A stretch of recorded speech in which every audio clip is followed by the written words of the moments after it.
Bienvenue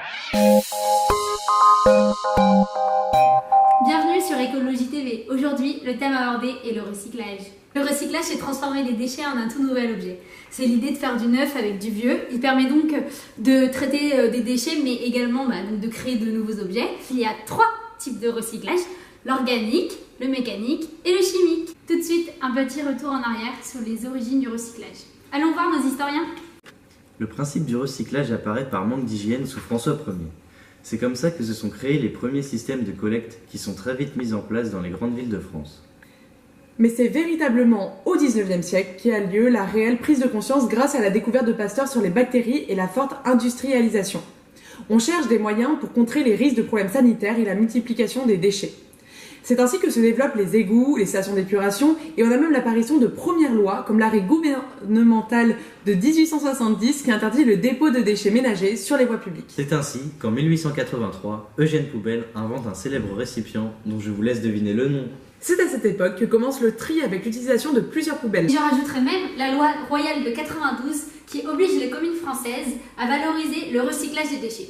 À ce propos, qu'en pensent les ménages? Je recycle le compost, donc ça c'est un peu chiant parce que ça m'amène les moustiques, il faut avoir un jardin, mais même au final des fois on a envie de le jeter à la poubelle.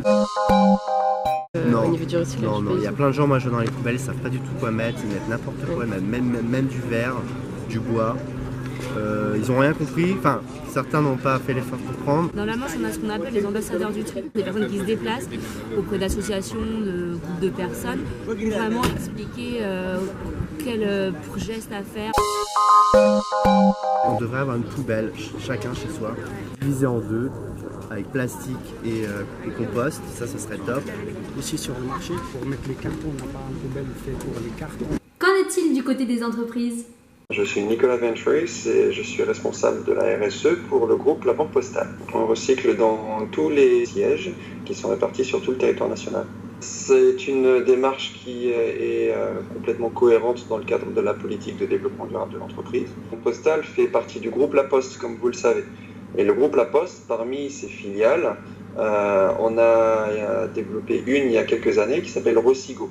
C'est spécialisé dans ce que l'on appelle la reverse logistique. Lorsque les facteurs terminent leur tournée quotidienne, eh bien, ils font une deuxième tournée où ils vont collecter les papiers des petites et moyennes entreprises.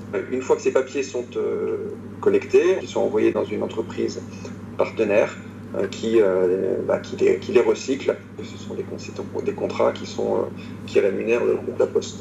Et l'État a des incitations pour tout ça, mais en fait, la démarche a émergé d'elle-même dans une volonté d'optimiser les sources de revenus complémentaires. Du point de vue des collaborateurs au sens large, qui évoluent en se rendant compte que le meilleur des déchets, c'est celui que l'on ne produit pas.